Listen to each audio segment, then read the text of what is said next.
বন্ধুরা, সন্ধ্যা হয়ে আসছে। আপনারা দেখতে পাচ্ছেন যে সন্ধ্যার যে গুদুলি, সূর্য অস্ত চলে গেছে এবং মানুষজন শহরে আমরা যেটা দেখি সুন্দর সুন্দর, বিশেষ করে শুক্রবারে আমরা যেটা লক্ষ্য করি, দেখবেন এরকম নিরিবিলি পরিবেশে এবং সুন্দর প্রাকৃতিক ওই পরিবেশে মানুষজন ঘুরতে আসবে। আপনি যেদিকে তাকাবেন কাউকে না কাউকে দেখবেন যে ঘুরতে ছবি তুলছে বা ঘুরতেছে, এরকম সিনারি দেখতে পাবেন। অনেক অভিভাবক তারা তাদের সন্তানদের নিয়ে এই বিকেলবেলায় তারা একটু ঘোরাঘুরি করেন, সেই দৃশ্যপটই আমরা দেখছি।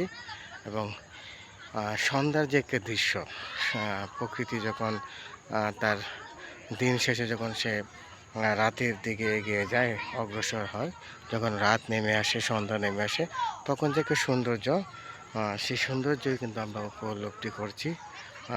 প্রকৃতির এরকম অপার মহিমা বা সৌন্দর্য মানুষকে বারবার আকর্ষিত করে, আর সেটাই আমরা দেখছিলাম। চারিদিকে যখন সন্ধ্যায় নেমে আসলো তখন অপার এক মহিমা, প্রকৃতির অপার এক মহিমা এবং বিরল সৌন্দর্য দৃশ্য কিন্তু আমাদেরকে আকর্ষণ করছে।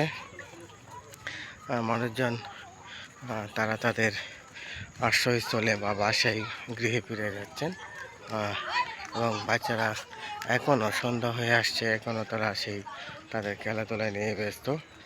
একসময় আমরাও এরকম করতাম, তখন আমরা শৈশবের এই সময়টা আমরা এভাবে উপভোগ করতাম, আনন্দ উপভোগ করতাম এবং নিজেদের একটু পেয়ে খেয়েছিলাম।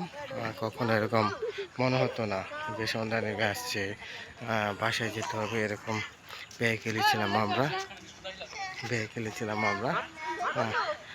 ওদেরকে দেখে সেটাই মনে হয়।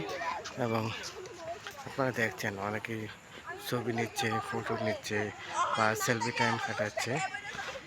এরকম সুন্দর সিনারি বা দৃশ্যগুলো মানুষকে আকর্ষণ করে। প্রকৃতির সেই সৌন্দর্য, অপার মহিমা আজকে আমিও আমাকে আপনাকে সবাইকে আকর্ষণ করে। সবাই ভালো থাকেন এবং প্রকৃতির সাথে বাঁচুন, চিরসবুজ হন, সুন্দর থাকুন, ভালো থাকুন।